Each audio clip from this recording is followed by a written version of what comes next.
queridos irmãos e queridas irmãs, nós saudamos a todos com a paz e o amor do nosso Mestre Jesus Cristo. Gostaria de agradecer mais uma vez ao nosso companheiro Virgílio pelo convite que nos fora dirigido para que nós pudéssemos estar mais uma vez confraternizando com os companheiros aqui da Sociedade Colatinense de Estudos Espíritas. Agradecer a Deus Pai Todo-Poderoso a oportunidade que todos nós estamos tendo de mais um dia na atual existência. Agradecer a presença de todos que deixaram o conforto dos seus lares para estarem aqui nesse momento nos acompanhando no nosso estudo. Saudar também aos nossos queridos internautas que acompanham o nosso estudo através da rede Amigo Espírita. Nós apresentamos ao companheiro Virgílio uma proposta de um tema para que nós pudéssemos compartilhar com os companheiros nessa manhã maravilhosa de domingo. O Virgílio ele tem uma característica singular de alterar o título das nossas palestras. E eu, quando vejo a divulgação, eu olho e falo, gente, mas não foi esse o tema que eu tinha falado para o Virgílio. Mas, como nós somos muito amigos e deve existir entre nós espíritas cristãos muita paz, muita concórdia, eu não reclamo e deixo. Mas se alguém achar diferente assim, a abordagem em relação ao tema, não estranhe. A culpa não é do palestrante. Na verdade, nós fizemos uma proposta de um tema intitulado Da Bíblia ao Livro dos Espíritos, a atuação do mundo espiritual. Mas ele achou por bem fazer uma alteração e, no fundo, no frigir dos ovos, como se diz no popular, nós estaremos fazendo uma abordagem dentro dessa temática. Se nós pegarmos os textos bíblicos, mais precisamente o Velho Testamento, Antigo Testamento ou Primeira Revelação, nós vamos encontrar no livro do Gênesis, no capítulo 12, versículo 1, uma narrativa muito curiosa que aconteceu na cidade de Ur, na Caldeia, na Mesopotâmia, onde hoje é o atual Iraque. Naquele local, nós temos a figura de pai Abraão, que estabelece um contato com um ser espiritual, e este ser espiritual lhe diz textualmente o seguinte: abandona a casa dos teus pais, abandona a tua parentela, que eu lhe indicarei o caminho da terra da promissão, da Canaã ou da terra prometida.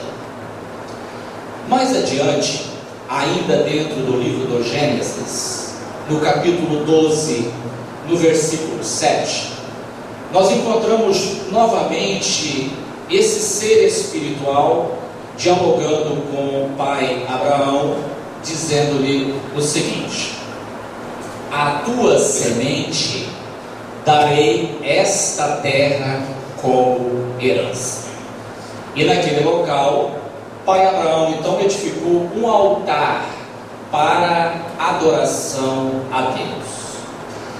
Vale ressaltar, companheiros, que em todas as situações apresentadas no Velho Testamento, ou no Antigo Testamento, ou na Primeira Revelação, em que nós vemos o homem supostamente estabelecendo um contato com Deus, na verdade não era Deus que se comunicava com eles.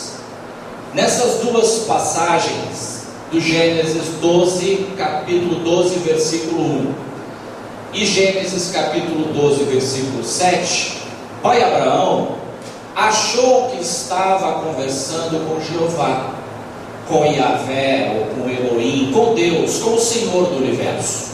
Mas na verdade, ele estava estabelecendo um contato com um ser espiritual, com um espírito, que fora tomado como sendo o próprio Deus.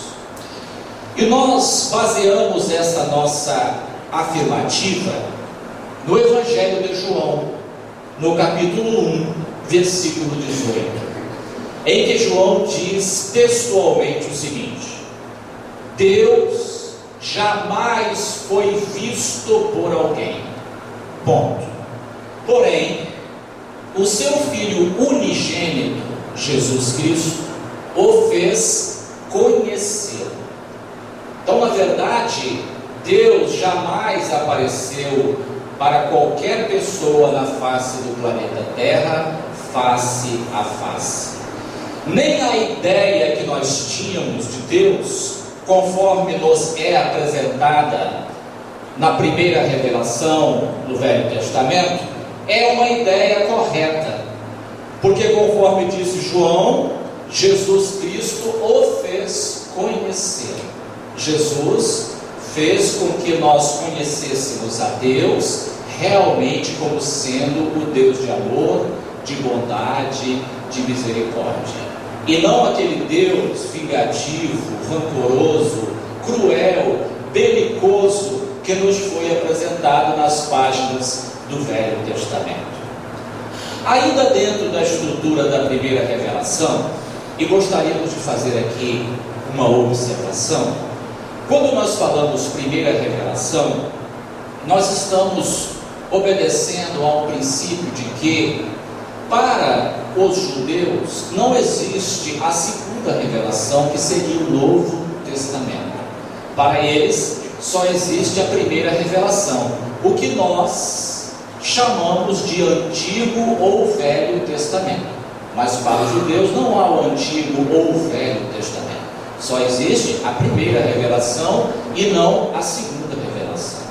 Tanto é que Kardec, o codificador da doutrina espírita, em suas obras, ele apresenta a versão de primeira revelação. Ele não chama de Antigo ou Velho Testamento.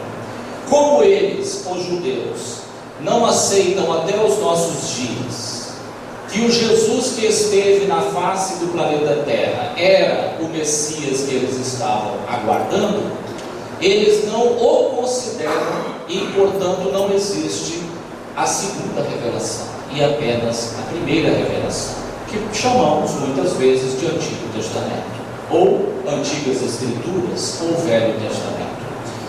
Nessa sequência ainda, se nós pegarmos, por exemplo, o livro de Êxodo, no capítulo 3, versículo 2, nós vamos encontrar agora o grande legislador hebreu, Moisés, estabelecendo um contato com o ser espiritual, num fenômeno que ficou conhecido como o fenômeno da sarça ardente.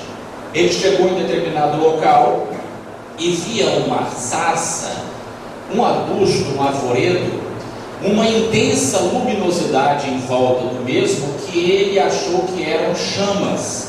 Só que esse arvoredo, essa sarça, não se consumia por aquelas chamas.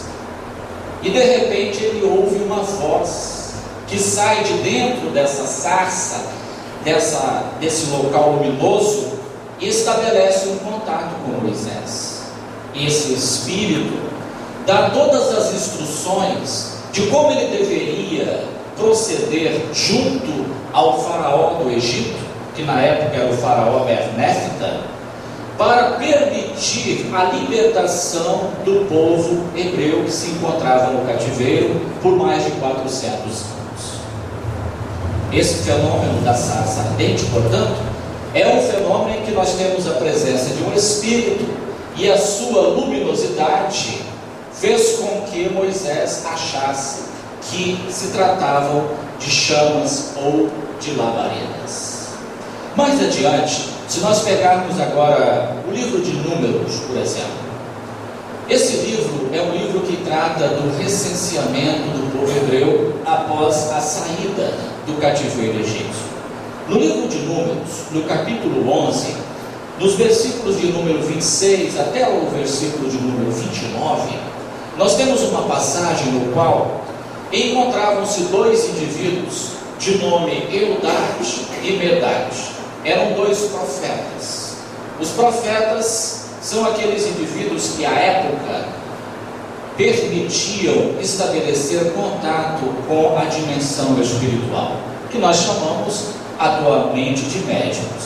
Esses dois profetas, Eldade e Medade, estavam no arraial profetizando. Só que Josué, um dos integrantes da sociedade judaica, vendo que eles estavam profetizando no meio do arraial, junto ao povo, corre em direção a Moisés para lhe contar. Não estranhe, porque naquela época já existia a fofoca.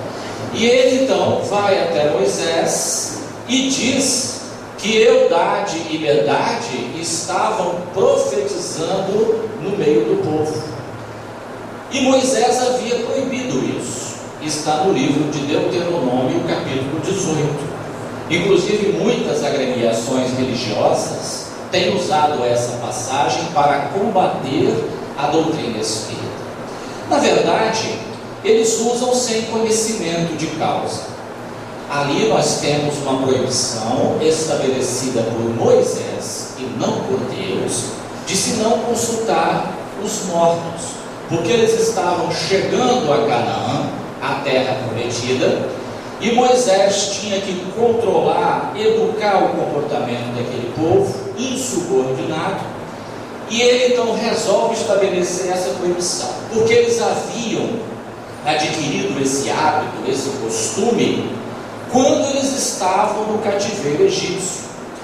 Só que a maioria deles se davam a essas práticas com objetivos menos elevados, e manifestavam-se então espíritos de familiares, de amigos, de parentes, e eles nessas manifestações demonstravam toda a sua raiva, toda a sua revolta pelo fato de terem desencarnado quando estavam no cativeiro do Egito.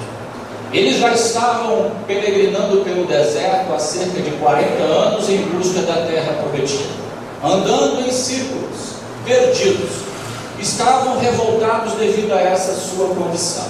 Os espíritos dos amigos, dos familiares se manifestavam revoltados com relação ao tratamento que haviam recebido quando estavam no cativeiro do Egito. Isso estava insuflando revolta no meio do povo. Moisés então resolve proibir. Bom, se ele proibiu a comunicação com os mortos, evidente então que a comunicação existe, porque ele não poderia proibir algo que não existisse. Então existe aí, subentendido, uma prova de que é possível se estabelecer contato entre os mortos, entre aspas, e os vivos, que estamos mais mortos do que eles. Essa comunicação então, ela é permitida. Moisés havia proibido.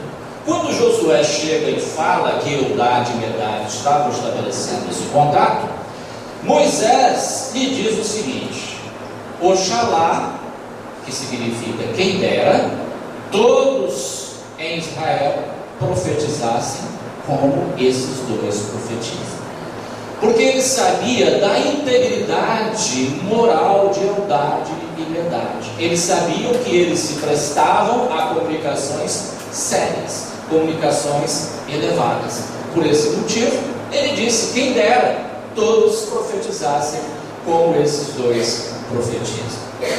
Mais adiante, ainda dentro do Velho Testamento, vamos pegar o primeiro livro de Samuel, no capítulo 28, os versículos de 7 até o versículo 17.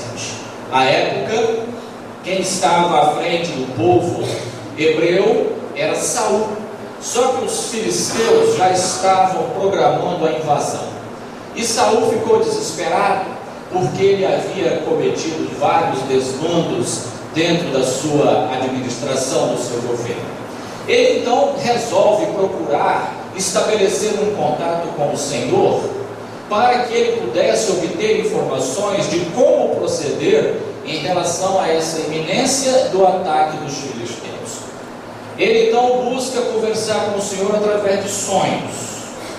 Não teve resposta. Busca então os sacerdotes colocando no peito dos mesmos o urim e o tumim, que era um colar feito de pedras, que segundo eles facilitava a comunicação com o mundo espiritual ou com o Senhor do universo. Não conseguiu estabelecer também através do urim e tumim. Pergunta então Saul se alguém conhecia alguma pessoa que tivesse a condição de conversar com os mortos. Os seus serviçais dizem: mas Senhor, o Senhor mesmo decretou a morte de todos os pitons e todas as pitonisas. Os pitons eram os médiuns do sexo masculino, as pitonisas, médiuns do sexo feminino. Mas um dos serviçais lembrou-se de uma mulher, que essa mulher residia na cidade de Endor. Eles resolvem então buscar. Vai o rei Saul disfarçado, junto com 2 dos seus representantes militares, também disfarçados, à cidade de Endor. O seu desejo era conversar com o espírito de Samuel, o seu antecessor, que já havia desencarnado. Quando eles chegam à casa da mulher, ele então diz para ela, disfarçado com uma túnica, uma capa, que desejava conversar com os mortos. Ela então, obedecendo a uma ordem que ele mesmo havia estabelecido, lhe diz: não, o rei proibiu a comunicação. Quer dizer, ela estava sendo honesta. Ele então resolve se apresentar para ela.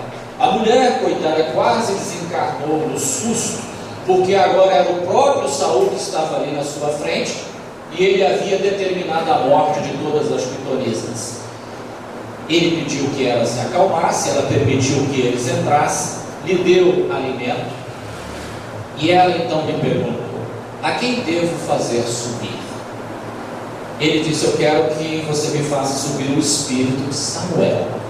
Por que ela falou desse jeito? Porque à época, assim como nos nossos dias, algumas agremiações religiosas, conforme aquela época também acreditava, que quando a pessoa ela é enterrada, ela é sepultada, o espírito fica junto com o corpo, aguardando o dia do juízo final.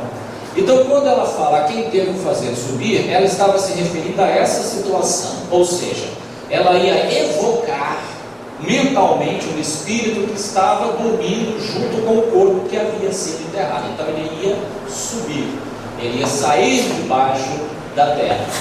Muitas escolas religiosas ainda pensam desta maneira. E de repente então aparece o espírito de Samuel. E o espírito de Samuel conversa com Saul e lhe dá as instruções de que os filisteus iriam realmente tomar conta do seu reino. E isso aconteceu, sendo que ele e seus 2 filhos foram mortos nessa situação. Mais adiante, no livro de Daniel, no capítulo 5, versículo 1, temos outro fenômeno bastante curioso. O rei Baltazar reúne mais de 1000 representantes das suas forças militares para uma festa. Em determinado momento, o rei Baltazar começa a apresentar um comportamento estranho, e ele começa a ter uns esgares na face, começa a ter uns tremores corporais, e ele cai em direção ao sol. Todas as pessoas ficam assustadas, mas a sua esposa se aproxima, pede calma, porque ela já estava acostumada com esses acontecimentos com Baltazar.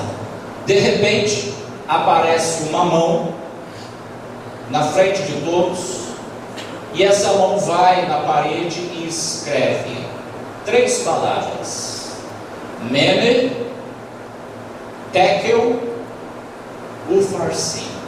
E a mão então desaparece.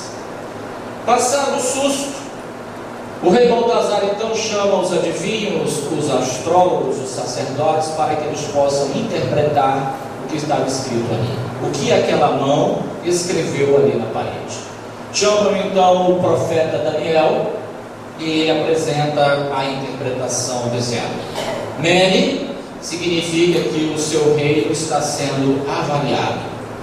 Tekel, o seu reino foi encontrado em falta. Ufarsim, o seu reino será dividido entre os medos e os persas. E realmente, passaram-se poucos dias, Dário, o grande conquistador persa, invadiu o reino de Baltazar. Fazendo agora um salto para a segunda revelação, dos livros que compõem o Novo Testamento, vamos pegar o livro de Mateus, o Evangelho de Mateus, no capítulo 17. Ali nós temos aquela situação em que Pedro, Tiago e João, junto com Jesus Cristo, sobem ao Monte Tabor. E lá em cima, os 3 discípulos, depois da subida, estavam cansados e resolvem descansar. De repente começam a escutar vozes. E eles acordam e veem Jesus com o rosto resplandecendo como se fosse o próprio sol. E ao lado dele, 2 espíritos, Moisés e Elias, estabelecendo um contato com Jesus Cristo. Foi uma aparição tão real que os discípulos indagam a Jesus Cristo se seria necessário construir 3 tendas ou 3 tabernáculos para que eles pudessem repousar.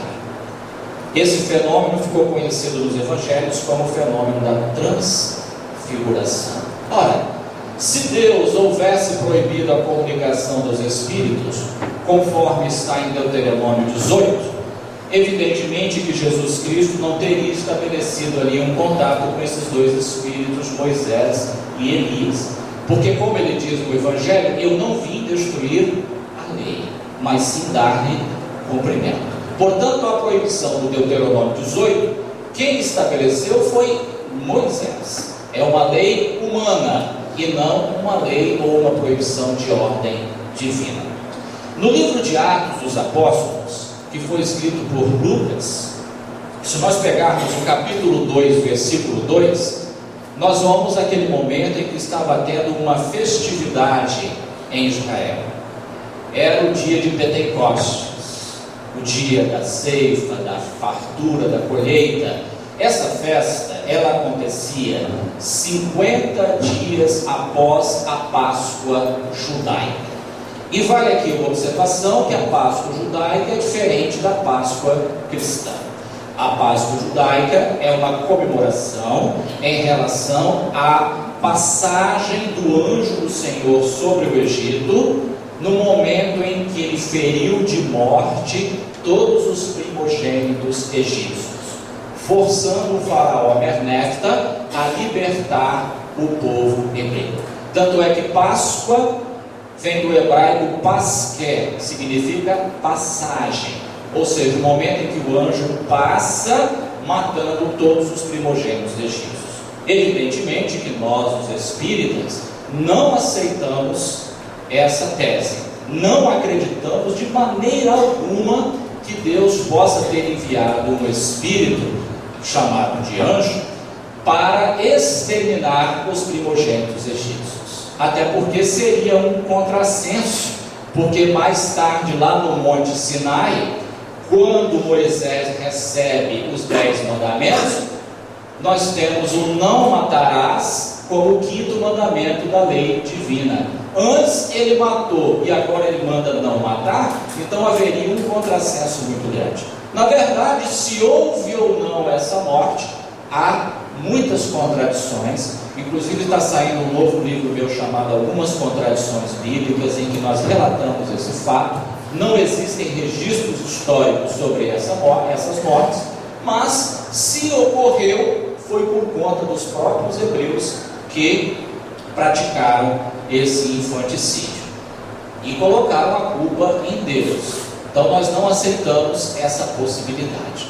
E nesse dia de Pentecostes estavam reunidos no tabernáculo os apóstolos de Jesus Cristo. E nessa festa havia a presença de vários estrangeiros de diversas regiões circunvizinhas da Palestina. E de repente eles olharam e perceberam que sobre a cabeça das pessoas, dos apóstolos, eles viram luminosidades. como se fossem línguas de fogo, e essa foi a terminologia que eles utilizaram. E de repente eles começaram a falar em línguas estranhas e conversaram com os estrangeiros que ali se encontravam, no idioma pátrio desses estrangeiros. Logo alguém falou: eles estão todos embriagados. Ora, por que eles falaram isso? Porque era muito difícil para eles, para o hebreu, estabelecer um contato em outro idioma, porque a época em que Jesus esteve aqui, mais de 85% dos hebreus eram analfabetos, não sabiam ler nem escrever, que dirá então falar em outro idioma. Mas de repente Pedro assume a palavra e diz: não, eles não estão embriagados. Eram 9 horas da manhã. Na verdade, está acontecendo aqui aquilo que foi previsto pelo profeta Joel, quando ele disse que no futuro o Senhor derramaria do seu Espírito sobre toda a carne. Vossos filhos e vossas filhas profetizarão, vossos mancebos terão visões e vossos velhos sonharão sonhos. Então, na verdade, nós estávamos tendo ali uma manifestação espiritual. E o curioso é que, modernamente, as chamadas igrejas pentecostais utilizam desse período, dessa ocorrência, para justificarem as chamadas línguas estranhas. Essas línguas eram estranhas aos hebreus, mas eram conhecidas dos estrangeiros que lá se encontravam. O que nós temos hoje são manifestações de línguas totalmente desconhecidas de qualquer habitante da face do planeta Terra. É uma língua realmente estranha a qualquer civilização do nosso planeta. Na época eram línguas estranhas aos hebreus, mas se tivesse um grego na festa e manifestasse um espírito grego, ele conversava em grego com a pessoa que lá estava. Então não era uma língua desconhecida como se tem na atualidade. Somente uma pessoa consegue interpretar a seu bel prazer e transferir essa interpretação para as pessoas que ali se encontram. Isso ficou conhecido então como o dia de Pentecostes. Todos esses fenômenos aconteciam no cristianismo primitivo. A igreja cristã primitiva caminhou muito bem até o quinto século, em que essas manifestações faziam parte do convívio entre os cristãos. Quando eles se reuniam, havia essa efusividade espiritual. A espiritualidade se manifestava, lhes insuflava bom ânimo, lhes dava cada vez mais determinação para a continuidade do trabalho da divulgação da mensagem cristã. Até o ano de 313, quando o imperador Constantino, com o edito de Milão, ele então dá uma liberdade de culto aos cristãos. Os cristãos passaram de ser perseguidos pelos romanos. A partir daí, o cristianismo primitivo começa a sofrer a sua primeira derrocada. Por quê? O cristianismo não conseguiu cristianizar Roma, mas Roma romanizou o cristianismo. Começou então a ter uma influência do paganismo sobre todas as questões do cristianismo. As datas pagãs foram incorporadas pelo cristianismo. As festas pagãs foram incorporadas pelo cristianismo. As cerimônias pagãs foram incorporadas pelo cristianismo. É incrível como nós temos na atualidade diversas cerimônias pagãs infiltradas no seio da maioria das religiões, e elas hoje assumiram um cunho cristão, e na verdade são festas totalmente e completamente pagãs. Por esse objetivo que a doutrina espírita não mantém na sua estrutura nenhum tipo de cerimônia. Ou seja, nós buscamos o retorno ao cristianismo primitivo em toda a sua essência. No quinto século, quando começa a Idade Medieval, porque houve a queda do Império Romano do Ocidente, até o 15º século, com a queda da cidade de Constantinopla na mão dos turcos otomanos, nós tivemos a chamada Idade Média. Nesse período, essas vozes que falavam através dos profetas das sibilas, dos pitons, das pitonisas, elas tiveram que se calar nessa estrutura da Europa central, oriental e ocidental, porque o Papa Gregório instituiu o Tribunal do Santo Ofício. E todas aquelas pessoas que realizavam qualquer tipo de ato que era contrário aos princípios da religião predominante eram considerados hereges.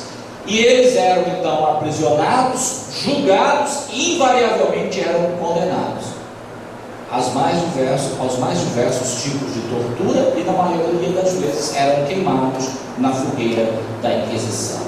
Os médicos se tornaram os bruxos ou as bruxas, e eles foram queimados em grandes quantidades nas fogueiras da Inquisição. Então foram 1000 anos de obscurantismo total, perseguição total a essas pessoas. Quando nós terminamos a Idade Média e iniciamos a Idade Moderna, com a queda da cidade de Constantinopla na mão dos turcos otomanos, século XV, até o ano de 1789, foi quando teve a Revolução Francesa, nós temos a chamada Idade Moderna. Nós tivemos diversas mudanças na estrutura social, política e econômica do mundo.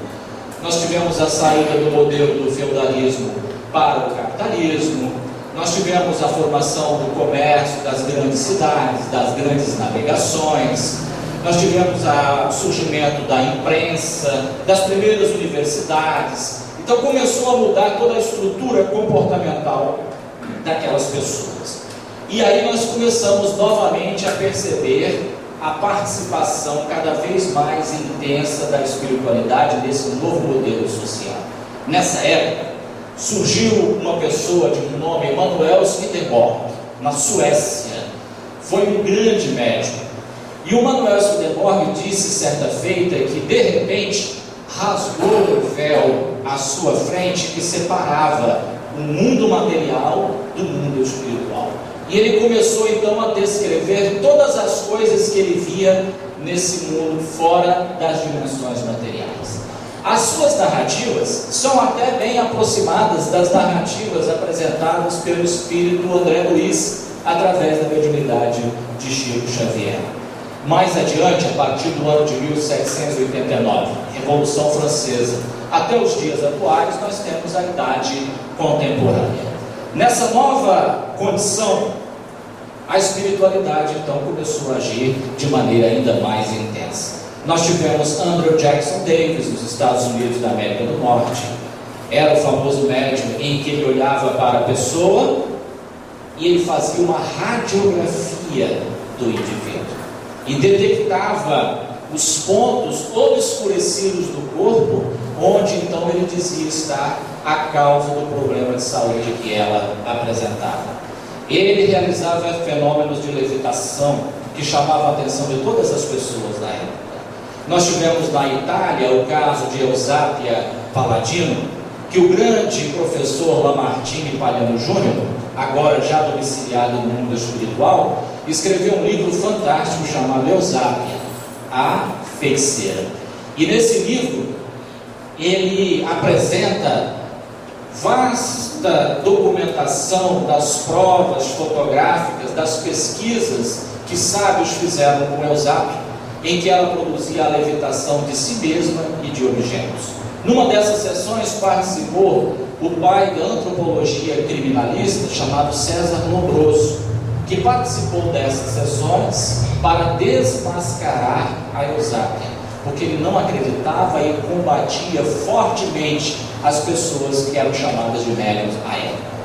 Só que aconteceu que numa dessas sessões materializou-se o espírito da sua mãe, que havia desencarnado alguns anos atrás. Ele então ficou assim tão chocado com aquele fenômeno que ele declara em uma obra posteriormente escrita por ele, dizendo o seguinte: eu coro de vergonha quando me lembro das perseguições que eu empreendi contra os médicos. Então nós tivemos assim vários nomes. Nós podemos só citar o caso de Daniel Douglas Home, na Escócia, Madame d'Esperance, na França, e nos idos de 1848, na cidade de Hydesville, nos Estados Unidos da América do Norte, os fenômenos de Hydesville na casa da família Fox, em que marca o surgimento do chamado neo-espiritualismo. Nos idos de 1854, o professor francês Hippolyte Léon Denisard Rivail recebe o convite de um amigo magnetizador, o chamado Sr. Fortier, para assistir às sessões das mesas girantes. Era o que chamava a atenção à época da sociedade parisiense. As pessoas impunham as mãos sobre as mesas rodopiavam, giravam, davam pancadas.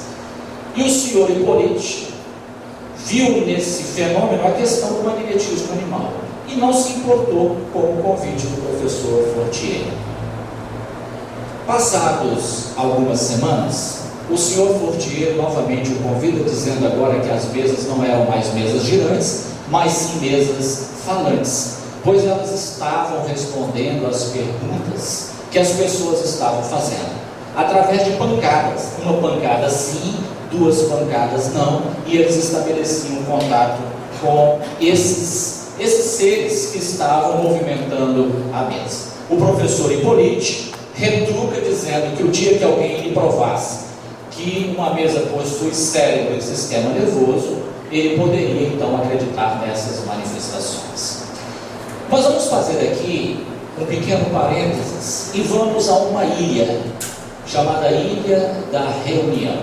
Essa ilha, ela fica ali ao leste do continente africano, perto da ilha de Madagascar.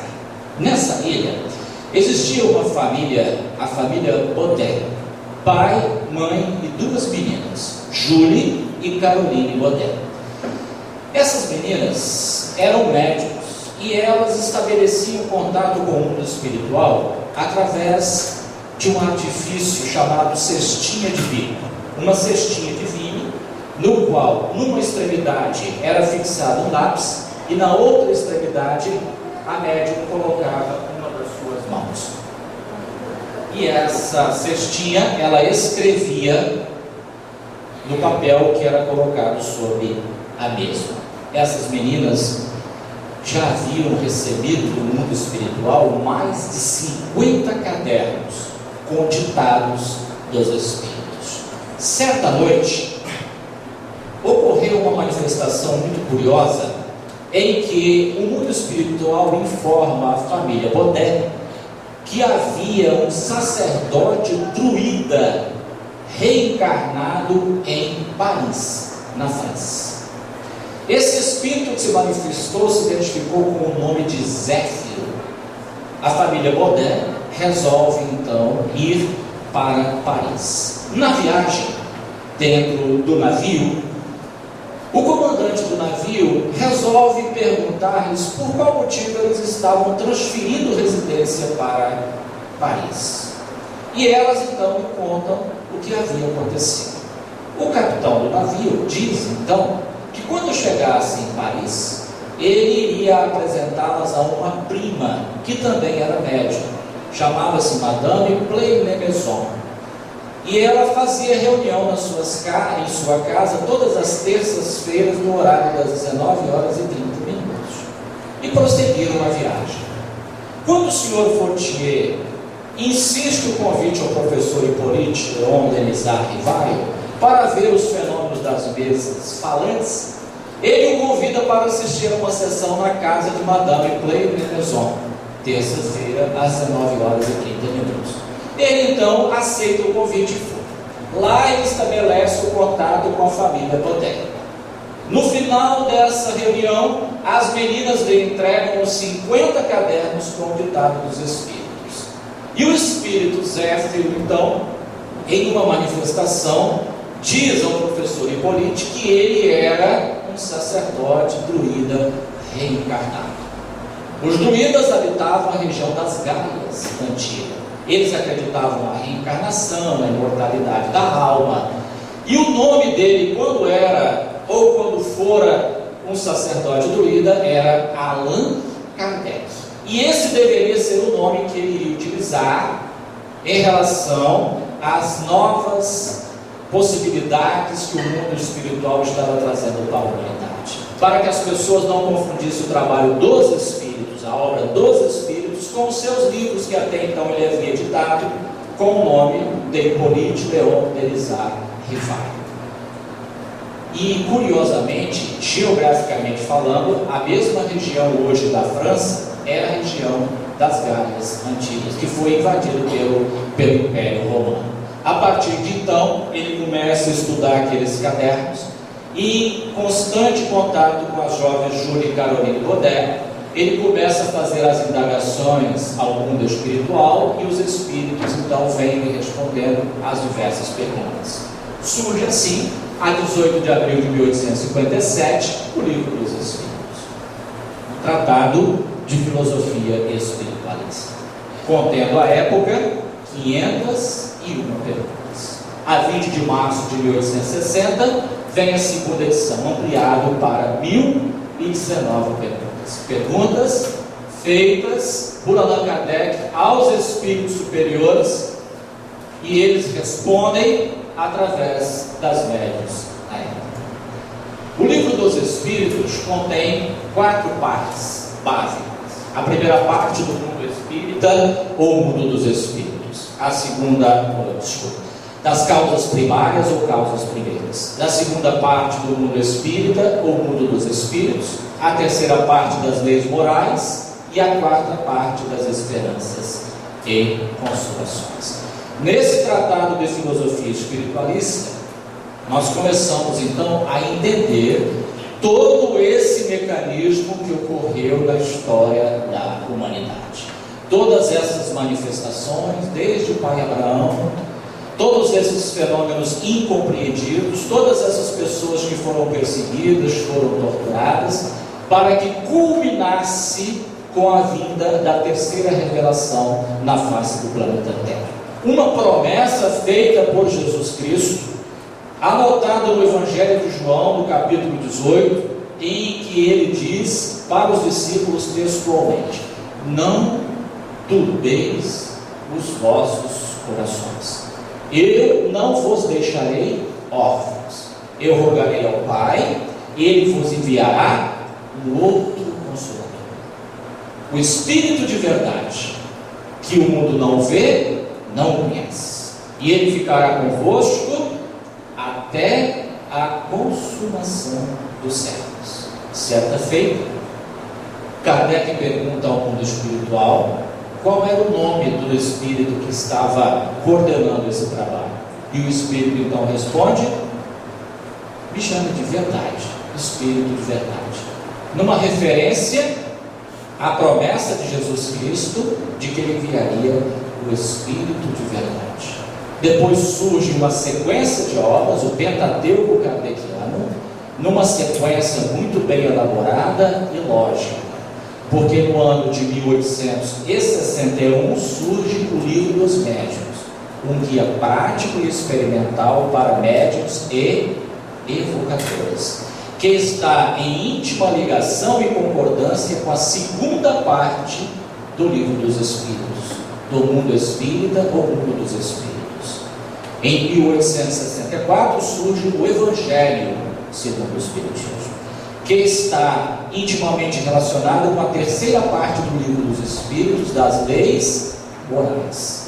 No ano de 1865, o céu e o inferno, que está relacionado com a quarta e última parte do Livro dos Espíritos, das esperanças e das consolações.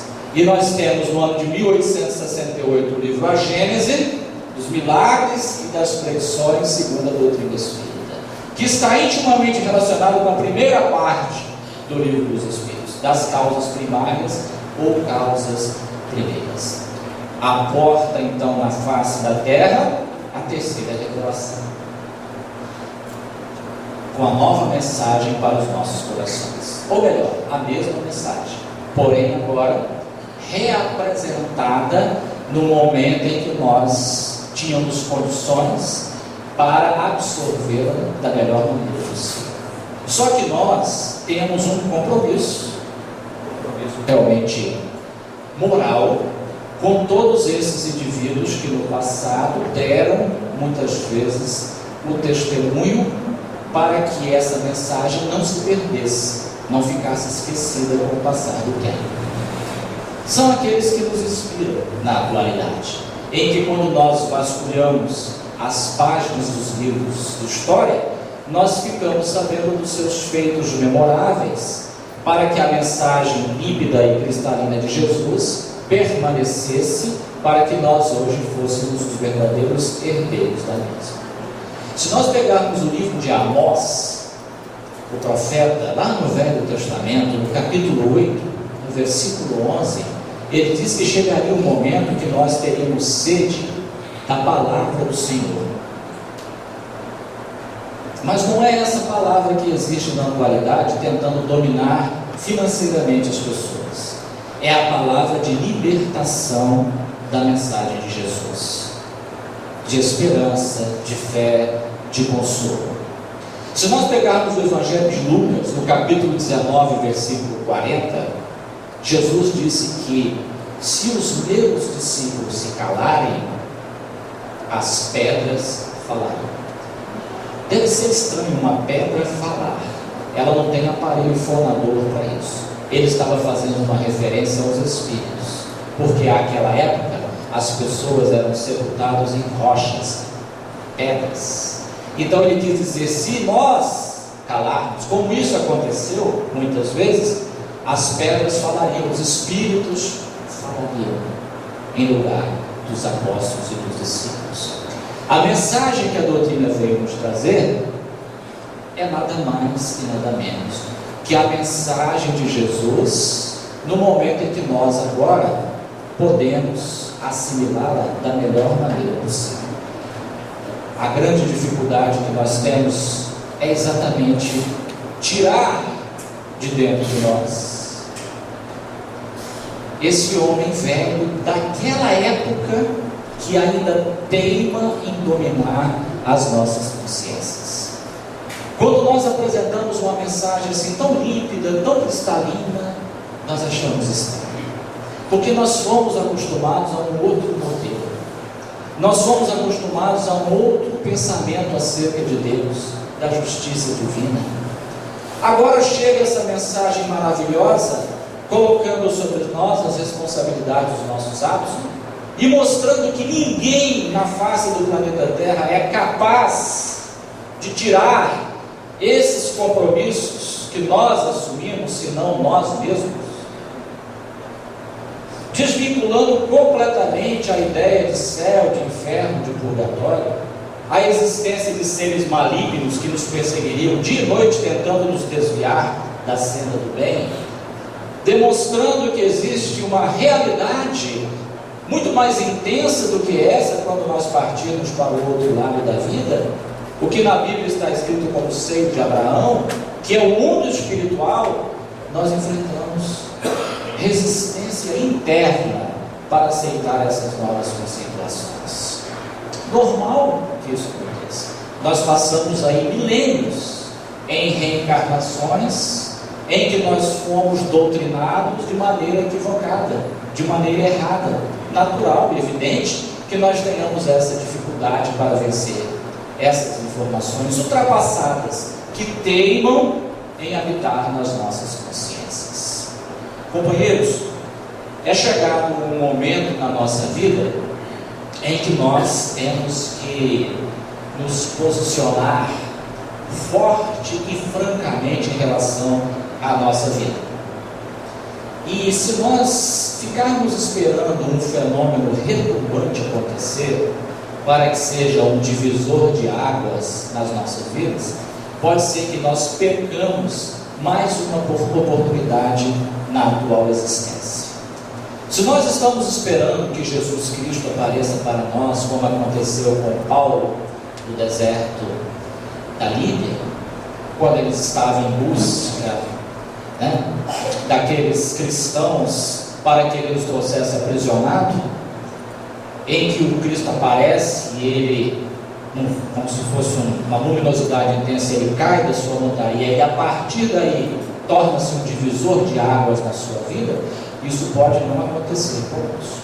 Não esperemos esse momento ou esse sinal maravilhoso para que nós tomemos a decisão firme de nos modificar interiormente.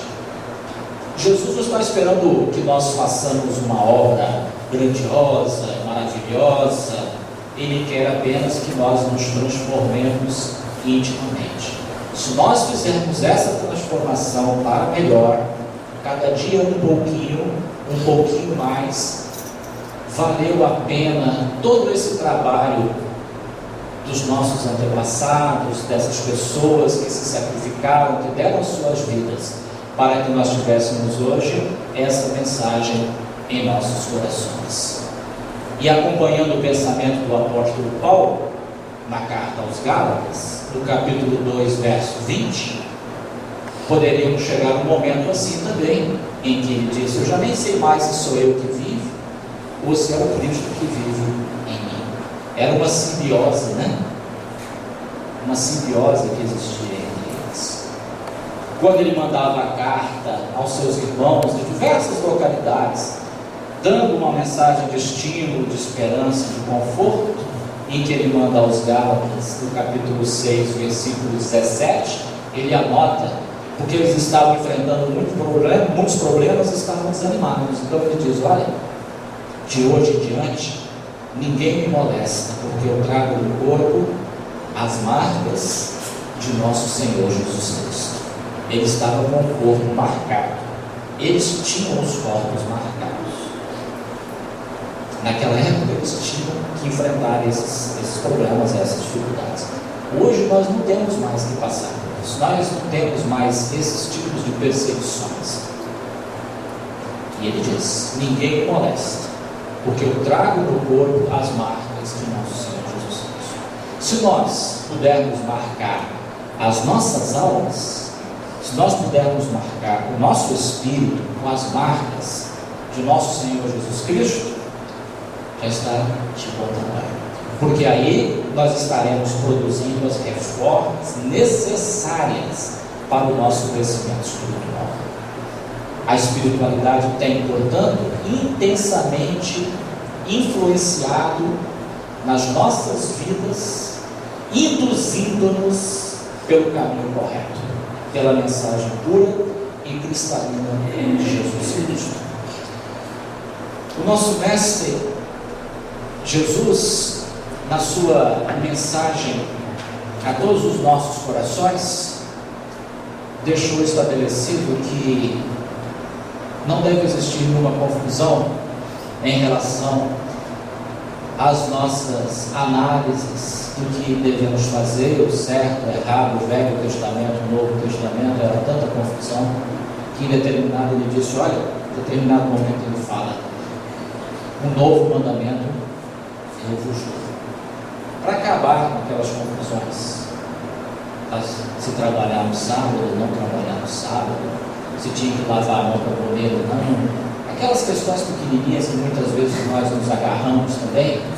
E ele disse: olha, um novo mandamento vos dou, amai a Deus sobre todas as coisas e ao próximo como a si mesmo.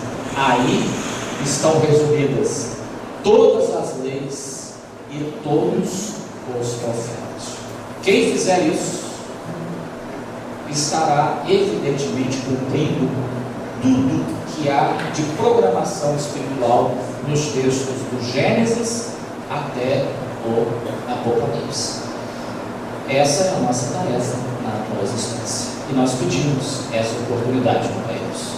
Se nós todos pedimos, seria de muito bom alvitre que todos nós também aproveitássemos. Eu rogo ao Senhor da vida, ao Deus de misericórdia e bondade, que possa permanecer amparando a todos nós, e pedir a Ele que cada família que está aqui representada nesse momento possa receber as vibrações mais positivas, mais salutares possíveis, onde quer que eles estejam. Aquele amigo, aquele parente, aquela pessoa necessitada, que ela receba as nossas vibrações. Pedir a Deus que possa colocar em nossas almas e nossos espíritos sempre o desejo de nos reformarmos e de nos modificarmos para melhor. Que Jesus, o nosso Mestre, possa estar sempre ao nosso lado. Que o nosso Espírito protetor, cada um tem o seu, os espíritos familiares, possam receber nesse momento as melhores e mais profundas vibrações, para que nós possamos continuar na nossa jornada. Saiamos daqui mais fortalecidos, para vencermos mais uma etapa do nosso processo de ascensão espiritual. Que Jesus, o nosso Mestre, esteja sempre nas nossas mentes e nos nossos corações. E pela atenção que os senhores ofereceram à nossa descolorida pessoa nessa manhã de domingo, eu agradeço muito, e que nós possamos ficar todos em paz.